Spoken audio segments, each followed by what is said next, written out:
Dice Santiago 2:14. Vamos a leer, por favor, hasta el verso 26 inclusive, de a 2 versículos cada uno. ¿Quién levanta la mano y comienza leyendo? 2:14 al 26 inclusive. Hermanos míos, ¿de qué aprovechará si alguno dice que tiene fe y no tiene obras?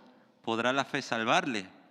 Y si un hermano o una hermana están desnudos y tienen necesidad del mantenimiento de cada día, ahí vienen los otros 2 versículos.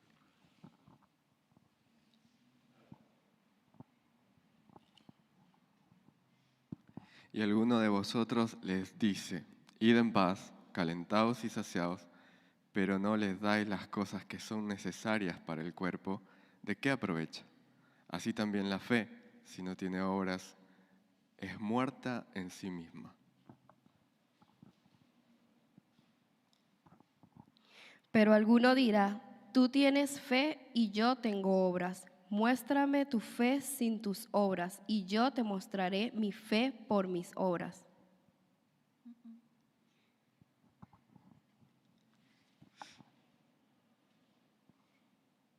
Tú crees que Dios es uno, bien haces. También los demonios creen y tiemblan.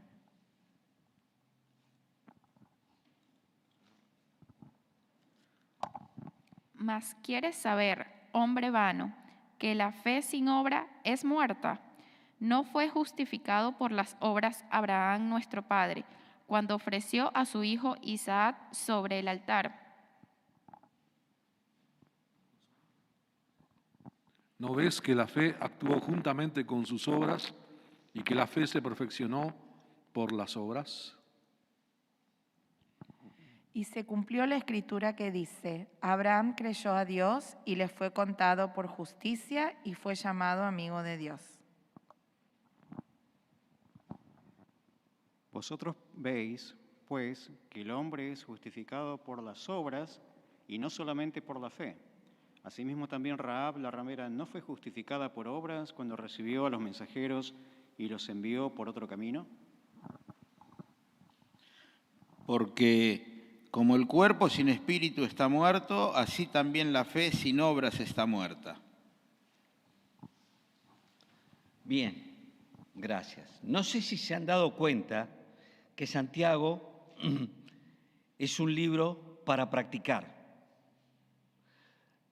Acordémonos que posiblemente Santiago haya sido el primer libro escrito en el Nuevo Testamento. Acordémonos que la fecha es más o menos del año 45 a 48. No cita el Concilio de Jerusalén, no quiero complicar, por eso es posible que haya sido uno de los primeros libros del Nuevo Testamento. Santiago es el líder, uno de los que avanza en cuanto a la obra de Dios en la iglesia en Jerusalén, la iglesia primigenia, primitiva. Y acuérdense que el Señor Jesús nació de la Virgen María, ¿sí? ¿Quién es la mamá del Señor Jesús? María. ¿Quién es el papá del Señor Jesús? Dios es el Padre del Señor Jesucristo. El Espíritu Santo milagrosamente engendró en María, concibió, dio a luz un bebé, el Señor Jesucristo. Ahora, también acuérdense que José era el padre adoptivo de Jesús. El padrastro, exacto. Algunos dicen padre adoptivo por el hecho de que los padres son los que adoptan los hijos, pero aquí se le llama padre adoptivo también por el hecho de que Dios lo adoptó a él para ser parte de un propósito, y el padrastro, si bien las dos acepciones también, el padrastro del Señor Jesucristo. Así que él empieza hablando de vuelta a los hermanos. Acuérdense que él toca el tema de las pruebas, él apunta a la mente: tened, evaluad, cuando estés en prueba, no te dejes llevar por los sentimientos, por las emociones, pida con fe, la palabra fe ahí es confianza. Ahora, es una ilustración muy antigua, pero no deja de ser una de las mejores. Un señor equilibrista en las cataratas del Niágara tira un cordel de acero y con una bicicleta, primero pregunta con una pértiga, no, con un palo largo, no recuerdo el nombre, una vara, pregunta, ¿quién cree que yo puedo cruzar las cataratas del Niágara, que es una muerte segura, con esta vara? Y los espectadores que había ahí a la orilla dicen, sí, sí, creemos. Bueno, al rato dice, bueno, ¿quién cree que puedo pasar en bicicleta sobre este cordel? Sí, sí, creemos. Al rato toma una carretilla y dice, ¿quién cree que puedo pasar con una carretilla por este cordel de un lado al otro sobre las cataratas del Niágara? Sí, sí, creemos. Entonces dice, ¿quién se mete a la carretilla? ¿Quién confía? ¿Cuántos fueron? Ninguno. ¿Te das cuenta? Esto es una imagen verbal, es una anécdota para comunicar un principio bíblico. No es lo mismo creer que confiar. No es lo mismo creer que confiar. La confianza hace que uno se meta en la carretilla, porque este hombre tiene la fortaleza, la destreza para sostenerme, no caerse él y no caerse, no que yo no me caiga. Entonces, entendamos esto. Otra ilustración también muy antigua, dice que Lutero, aquel que clavó la tesis en la puerta de la iglesia oficial, la religión oficial, él un día estaba siendo muy hostigado por las influencias demoníacas, al punto que estuvo desanimado, deprimido. Y allí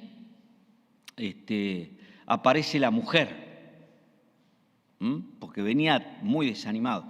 Y la esposa, que él se había casado después, aparece vestida de negro. El negro era en la antigüedad un tema de luto. Inclusive acá en las camisas o acá se ponía un brazalete negro y así se andaba de luto, no se escuchaba música, era tremendo, era más la angustia que te producía todo eso que y te recordaba. Entonces le dice Lutero a la mujer, a la esposa, dice, ¿quién murió? Y ella dice, Dios. Él le dijo, no blasfemes, no digas herejías, Dios no muere. Y la esposa le dice, entonces, ¿por qué tú estás viviendo como si Dios estuviera muerto? Y dice que ahí le hizo clic. ¿Entienden? A veces lo que creemos no lo bajamos a hechos concretos, inclusive todos, no le estoy hablando desde una óptica o desde un punto de vista, digamos, de que tenemos este problema de la fe resuelto. Es imposible porque día a día nos vamos a encontrar con circunstancias que Dios sabe anticipadamente, pero que nos van a sorprender. Un día quizá un análisis nos dé terriblemente mal y sea la noticia de una enfermedad, nos dé la noticia de un ser querido, bueno, que nos despiden del trabajo, que nos engañaron, tenemos un montón de circunstancias que nos sorprenden en la vida. Entonces, aquí lleva a la expresión de la fe. O sea, muchachos, que lo que creen se transmite, se trasunte en hechos. Lo que creen, lo que tienen en la cabeza y en el corazón, se ve a través de las manos. Dijo alguien, podemos tener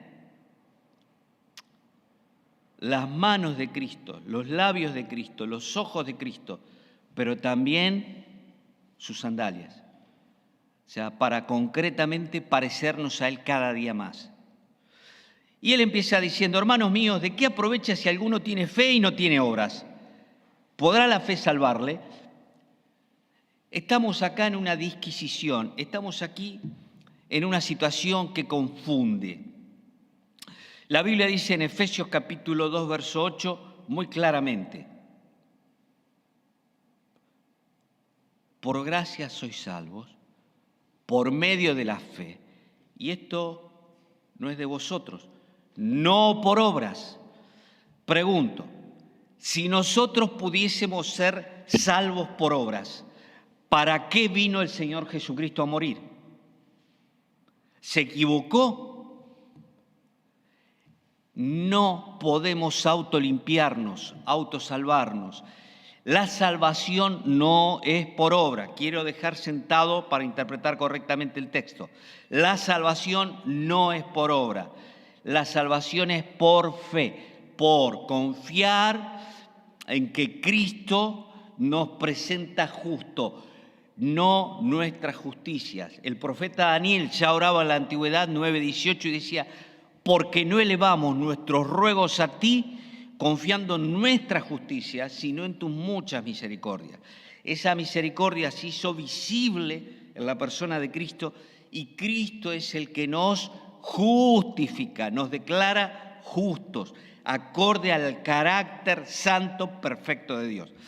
Entonces dice: hermanos míos, ¿de qué aprovechará si alguno dice que tiene fe y no tiene obra? ¿Podrá la fe salvarle? La palabra aprovechar es ganancia, incremento, es un término comercial.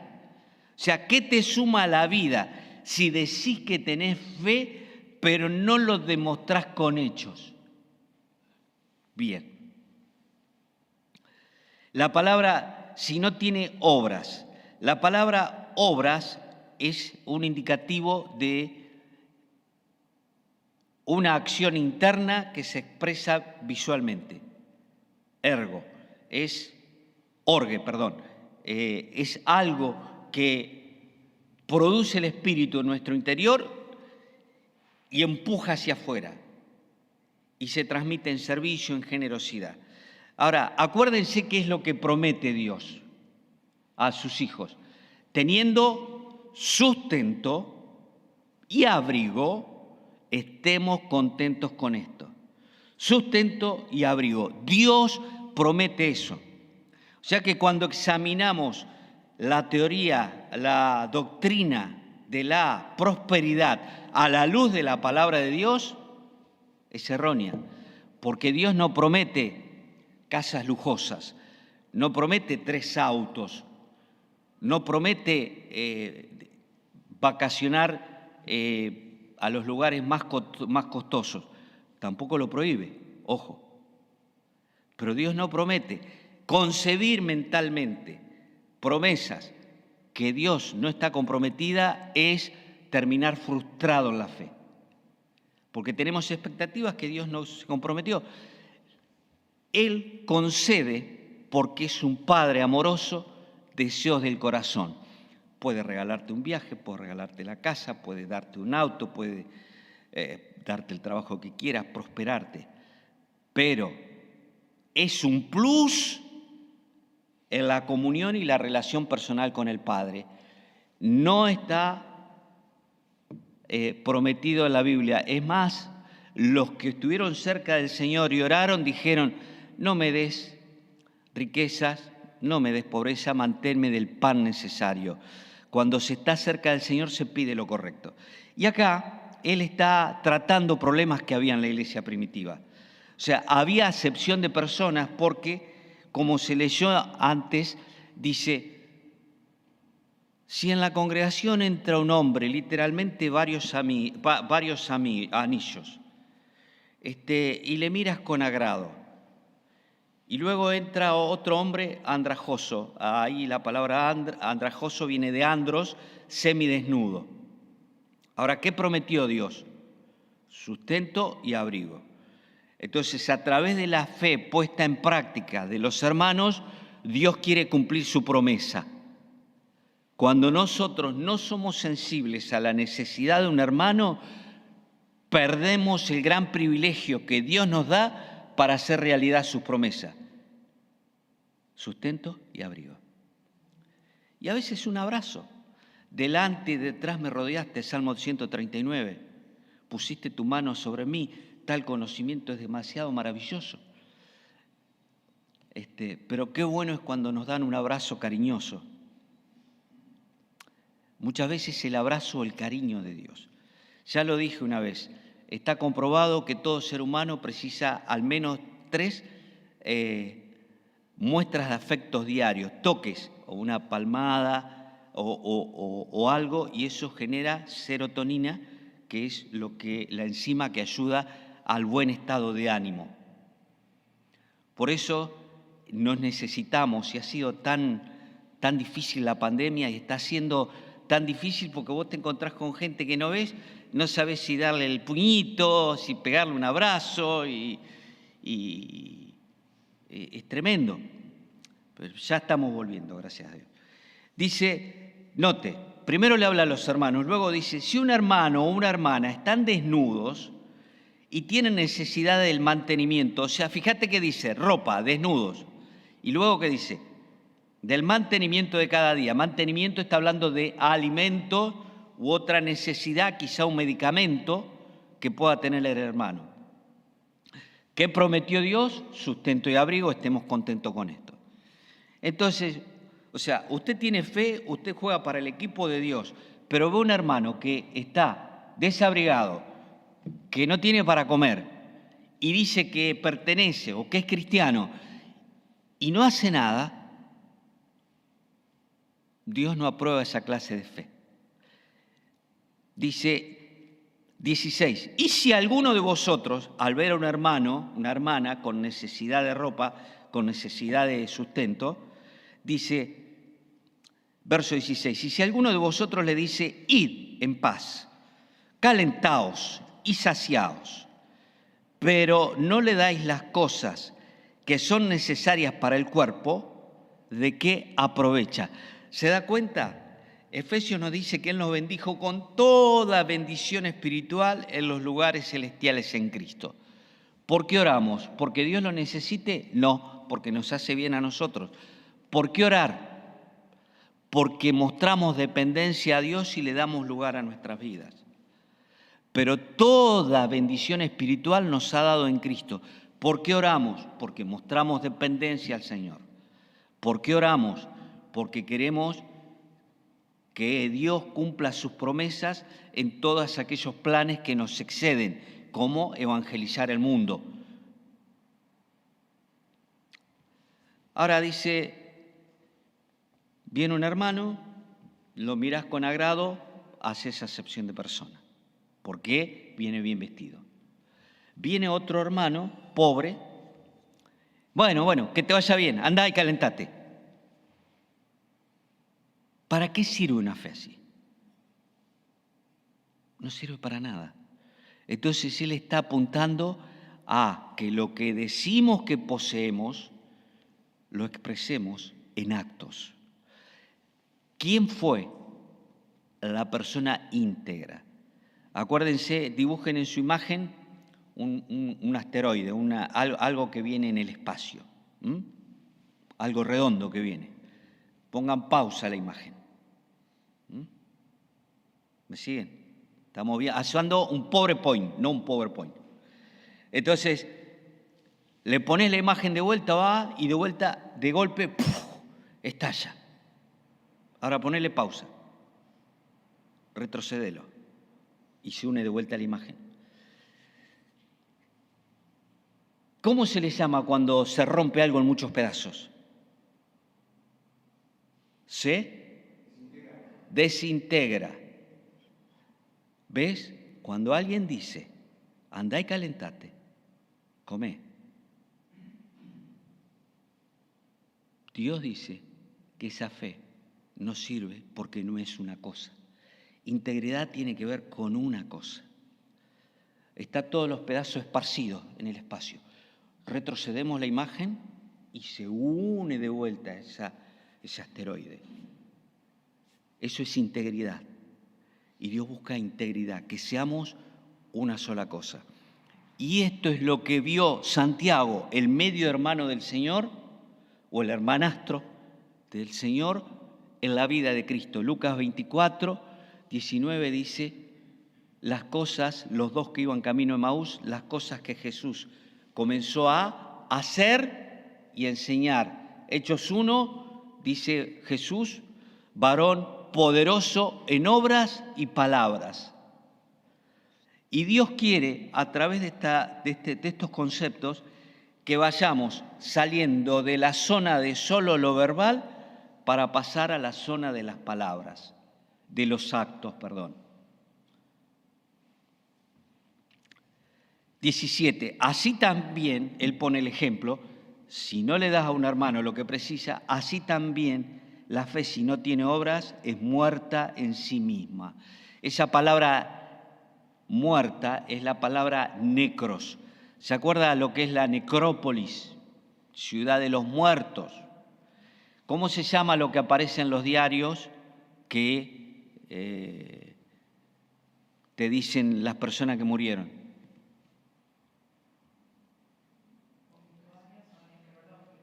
Exacto. Obituario o la necrológica, necro, muerto. Hay un libro satánico que no lo lean ni locos, se llama el Necronomicon. Eso lo dibujó, lo escribió un sacerdote satánico, pero es horrible las cosas que dicen. No es porque lo haya leído, sino que he escuchado algunos conceptos, son tremendamente ateos y la peor inmundicia mental que cualquier persona puede imaginarse está ahí y irreverencia ante Dios totalmente. Y existe ese libro, tristemente, y lo usan mucho los brujos. Y dice, así también la fe si no tiene obras es muerta en sí mismo, no tiene vida. Y podemos pasar por el cementerio, hay un montón de personas del otro lado del paredón, pero no nos hacen nada porque no tienen vida. Pero metete una villa. El lugar más tranquilo para dormir es un cementerio, contrariamente a la lógica. No así un lugar donde están los vivos. Entonces dice, pero alguno dirá, tú tienes fe y yo tengo obras. Muéstrame tus obras sin tus obras, tu fe sin tus obras y yo te mostraré mi fe por mis obras. Acá está tomando dos ejemplos extremos. Una persona que dice, yo tengo obras, y es solo obras. El otro dice, yo tengo fe, y es solo fe. Él quiere llevar a la misma altura las obras y la fe. Hace varios años había una propaganda de un té aquí en Argentina y tenía una frase, res non verbal. Decía, hechos y no palabras, porque decían que el té era muy rico. Entonces, hechos y no palabras. No sé qué tenía que ver con el té, pero evidentemente lo que te prometían es eso, lo que te daban en el té. Pero es buena esa frase, res non verbal. Los cristianos debemos ser de obras y no solo palabras. Luego dice, empieza a razonar. Dice, ¿no fue justificado por las obras a Abraham, nuestro padre, cuando ofreció a su hijo Isaac sobre el altar? Ahora, acuérdense esto. Él está hablando a un auditorio judío que conocía bien a Abraham y antes de la cruz de Cristo. Siempre en el Antiguo Testamento las personas fueron salvas por la fe. Fe en aquel que iba a venir, fe en el sacrificio que presentaba el sacerdote en su favor. El oferente traía una víctima, se la entregaba a los levitas los desollaban a los sacerdotes y esa fe o confianza depositada le remitía los pecados. ¿Por toda la eternidad? No, temporalmente. Y Dios comunicó una imagen verbal, traía a vista de todo el pueblo 2 chivos expiatorios, se les llaman. Entonces el sacerdote ponía la mano sobre uno, oraba y el otro lo ofrecía en sacrificio. Y esto era todo bien visible. Luego de orar por los pecados de Israel, lo soltaba y se iba al desierto. Entonces todo el auditorio de Israel iba mirando y todos los que se habían sumado al pueblo de Israel confesando al Dios Jehová, el gran yo soy, iban mirando que el sacerdote ponía las manos, oraba, confesaba los pecados del pueblo y aquel macho cabrío se iba a vista de todos. Es una imagen visual diciendo, un día mi hijo va a hacer esto mismo. A vista de todas las personas va a cargar el pecado del mundo y los va a llevar fuera. Eso comunicó en Miqueas: yo arrojé a lo profundo del mar tus pecados. Entonces, fe en la palabra de Dios, fe en lo que los profetas decían, fe en los sacrificios. Siempre fue por fe la Biblia. Ahora, la fe de Abraham, no vamos a leer porque ya nos vamos, pero la fe de Abraham, en el libro de Hebreos, que está en la Galería de los Héroes de la Fe, dice que Abraham ofreció a Isaac creyendo que le iba a recibir aún de entre los muertos. Abraham, después de evidentemente sus luchas, que la Biblia no relata, estuvo dispuesto a clavar un cuchillo en el corazón de su hijo Isaac, creyendo que Dios me manda que lo mate, lo voy a matar, porque Dios tiene el poder para resucitarlo. Tremenda la fe de este hombre. Y esa fe le llevó a obrar. Anda a decirle a un padre que no es cristiano que mate a su hijo. Mejor dicho, un padre que no creía en el Dios de los milagros, en Jehová, el gran yo soy, que mate a su hijo. No lo iba a hacer. Inclusive de los que creían, no cualquiera hubiese hecho tal acto de obediencia, de fe y de entrega. La fe lleva a hacer obras que racionalmente no las pensamos ni las queremos hacer. Entonces dice, la fe sin obras es muerta. 22. ¿No ves que la fe actuó juntamente con las obras y que la fe se perfeccionó por las obras? La palabra perfeccionó, cuidado, no es la palabra completó, sino que dio fruto, maduró, perfeccionó. La fe se perfeccionó a través de las obras. ¿En qué sentido? La fe hizo visible el propósito de Dios en la vida de esa persona. Nuestra fe tiene que ser visible a los demás. Nuestra fe se muestra estando aquí. ¿Qué dice Hebreos 10:27? 9:27, no dejando de congregarse, o 10:25, no me acuerdo, no dejando de congregarse como alguno tienes por costumbre. La fe hace que estemos aquí. El obedecer, el creer que lo que está escrito en su palabra hace que lo pongamos en práctica. Hoy domingo, todos ustedes trabajan toda la semana. ¿Por qué en vez de seguir durmiendo vienen aquí? Porque ejercen fe, porque saben que están invirtiendo para la eternidad, saben que un día este cuerpo se va a acabar. Y el mundo espiritual, quiero decirles algo, el mundo espiritual es más real que el mundo material que estamos tocando y experimentando. ¿Por qué? Porque desde la eternidad, desde el mundo espiritual, por así decir, Génesis 1:1, en el principio, en una eterna hora, en el comienzo, en el Génesis, creó Dios los cielos y la tierra. Pero antes de eso, ¿qué había? Dios, estaban los seres celestiales, Dios. Vamos a dejar este mundo terrenal y a Dios vamos a volver. O sea que estamos en un periodo de tiempo donde debemos invertir para la eternidad. Todo esto que vemos se va a acabar. El apóstol escribe, 2 Corintios, por fe andamos, no por vista. Creemos que todo esto se va a acabar. Dice, no mirando nosotros las cosas que se ven, sino las que no se ven, porque las que se ven son temporales. Tu hermoso auto un día va a ser viejo.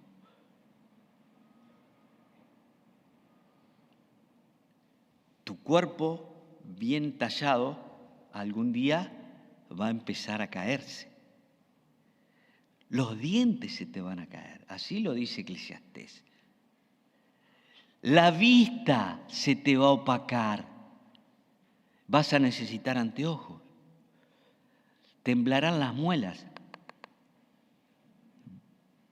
Vamos a tener temblores, miedo de caernos. Eso es la vejez. Y dice, joven, joven, acuérdate de tu Creador en los días de tu juventud antes que vengan los días malos. Los días que no puedas hacer lo que hoy podés hacer. Así que hay que aprovechar la vida y esa fe mostrarla en obras. Pura vida. Me saludó un hermano el otro día de Costa Rica, sí, Avisadul. Dice, pura vida, me dice. Me encantó esa frase, pura vida. Así que ahora que son jóvenes a servir al Señor con intención, con ánimo, con polenta, congregarse, a llevar a otros para el Señor. Porque va a haber un día que Gina va a andar con bastón. Y va a tener dentadura postiza. Pobre Gina. No. Katy, vos también, no te rías. Acá. Un día la vejez va a tocar a nuestra puerta. Y vamos a mirar para atrás y vamos a decir, wow, tuve fe y la manifesté en obras. O vamos a decir, tuve fe y qué pocas obras hice para Dios. ¿Ves?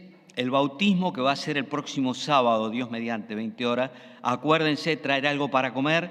Acuérdense, pónganse de acuerdo con Inés y Laura.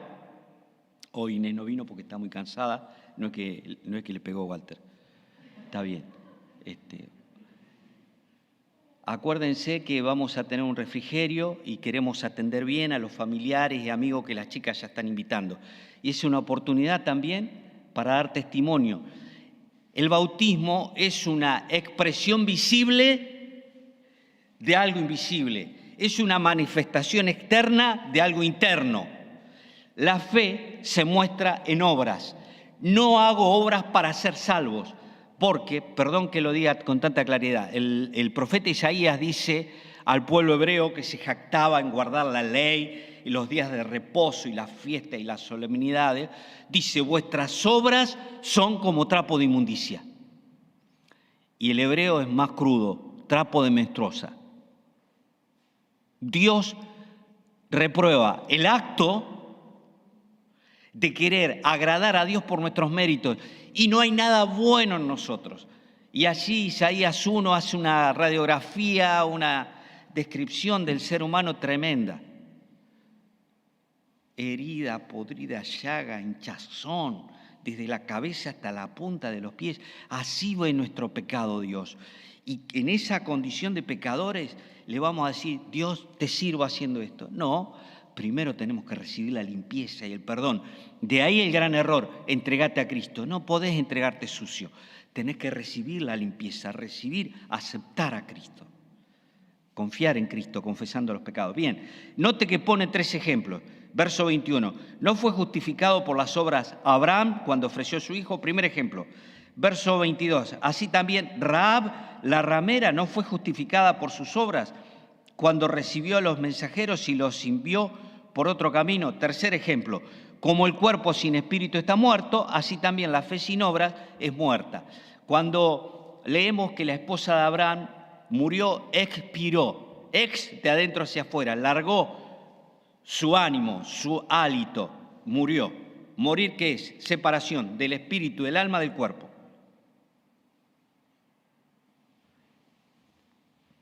Tres ejemplos. Rahab, una señora, y la Biblia lo dice, ¿no? Hasta a veces nos da vergüenza decir, adjetivarla. Rahab la ramera.